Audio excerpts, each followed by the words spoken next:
यमुनापुर और जमुनापुर नाम के दो गांव थे। दोनों ही गांव बहुत ही पास थे, लेकिन इस गांव से उस गांव जाने के बीच में एक बहुत ही लंबी नदी थी। वो बहुत ही गहरी होती है। वहीं दोनों गांव एक दूसरे पर निर्भर होते हैं, जिस कारण लोग सारा दिन कोई न कोई सामान इस गांव से उस गांव ले जाया करते थे। वहीं साहेब नाम का एक आदमी होता है। वो अकेला ही होता है जो उस नदी में नाव चलाया करता था। एक बार की बात है। अरे भाई, मुझे नदी के उस पार पहुंचा दो, बड़ा ही जरूरी काम था। ठीक है, चढ़ जाओ नाव में। फिर साहेब उसे इस पार से उस पार छोड़ देता है। ऐसे ही नदी के किनारे जितने भी लोग आते, साहेब उन्हें इस पार से उस पार पहुंचाया करता था और इसी से उसका घर चलता था। ऐसे ही एक दिन जब साहेब अपनी कमाई अपनी बीवी को ले जाकर देता है। अरे ओ बलम जी, कब तक ये चिल्लर लाकर दोगे? कभी बड़े बड़े नोट भी लेकर आया करो ना। मतलब, मैं समझा नहीं। अरे बाबा, मेरा मतलब ये है कि इस गांव में तुम अकेले ही एक ऐसे इंसान हो जिसके बिना कोई काम नहीं हो सकता। वो कैसे? अरे मेरे बुद्धू पति, सारा दिन तो तुम लोगों को इस गांव से उस गांव पहुंचाते हो और सोचो नदी में तुम अकेले ही नाव चलाने वाले हो। कब तक 10 रुपए में सवारी दोगे? अरे दाम बढ़ाओ, गांव वालों की मजबूरी का फायदा उठाओ। वैसे भी मेरी लिपस्टिक पाउडर का खर्चा भी तो लगता है ना। कह तो सही रही हो, बिना लिपस्टिक पाउडर के तो तुम वैसे भी राक्षिणी ही लगती हो। ये ज्यादा हो गया। अरे मैं तो मजाक कर रहा था पगली।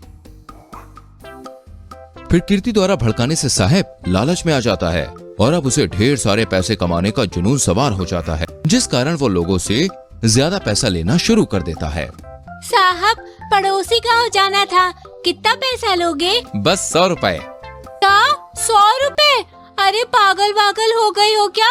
कल तक तो 10 था, आज डायरेक्ट 100 रुपए। अरे बहन जी, 10 रुपए का जमाना गया। देखो, मैं अपनी जान को जोखिम में डालता हूँ और आप लोगों को नदी पार करवाता हूँ। अब इतना तो मेरा बनता है ना। अब इस तरह साहेब लोगों से 10 का 10 गुना पैसा लेने लगा, लेकिन उसकी लालच बढ़ता ही जा रहा था। लोगों के पास कितना पैसा है? 10 का 100 कर दिया, लेकिन इन्हें फर्क ही नहीं पड़ा। अब 1000 रुपए कर देना चाहिए। फिर साहेब अगले दिन से लोगों को नदी के इस पार से उस पार पहुंचाने का 1000 रुपया लेने लगा। ऐसे ही एक दिन, अरे भाई साहब, मुझे जल्दी से उस गांव पहुंचना है, ये लो 10 रुपए और मुझे छोड़ दो। अरे कैसे छोड़ दूं? 1000 रुपए लगेगा। 1000 रुपए हैं तो बोलो, वरना जाओ। यार, 10 रुपए में तुम ले जाया करते थे, अब अचानक 1000 रुपए। अच्छा, एक काम करो, मैं कल तुम्हें 1000 रुपए देता हूँ, ठीक है? लेकिन अभी मुझे ले चलो, बहुत अर्जेंट है। मेरे पिताजी बहुत बीमार हैं। हाँ, ये सब तो तुम लोगों के पैसे ना देने के बहाने हैं। नहीं, मैं सच कह रहा हूँ। इस तरह धर्मू साहेब से लाख विनती करता है, लेकिन पैसों का भूखा साहेब धर्मू को नदी के दूसरे छोर पर नहीं ले जाता, जिस कारण धर्मू के पिता की मृत्यु हो जाती है। अब तो मैं इस साहेब को सबक सिखाकर ही रहूंगा। फिर अगले दिन धर्मू नदी किनारे गुब्बारा फुलाकर पानी में छोड़ने लगता है, जिसे देखकर साहेब उस पर खूब हंसता है। अब क्या गुब्बारे में बैठकर नदी पार करेगा? अरे पैसे तो है नहीं तेरे पास, फटीचर कहीं का। लेकिन उस समय धर्मू कुछ नहीं कहता और अगले दिन धर्मू बाइक में गुब्बारा लगाकर तैरते हुए गुब्बारे की बाइक बनाता है और नदी किनारे खड़ा हो जाता है। आओ आओ भाइयों और बहनों, केवल 5 रुपए की सवारी, केवल 5 रुपए। 5 रुपए में अद्भुत सवारी देखकर धर्मू की तैरती गुब्बारा बाइक के पास लोगों की लाइन लग जाती है।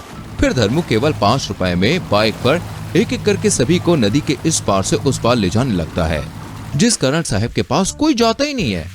वहीं धीरे धीरे धर्मू पैसा कमाकर नदी किनारे और भी तैरती गुब्बारा बाइक खड़ी कर देता है, जिससे साहेब का धंधा बिल्कुल चौपट हो जाता है और वो अपने लालच के कारण बहुत पछताता है। तो दोस्तों, उम्मीद करती हूँ ये कहानी आपको अच्छी लगी होगी। ऐसी और मजेदार कहानियाँ देखने के लिए जल्दी से चैनल को सब्सक्राइब करके बेल आइकन प्रेस करें। मिलते हैं आप सभी से अगली वीडियो में। तब तक के लिए बाय बाय।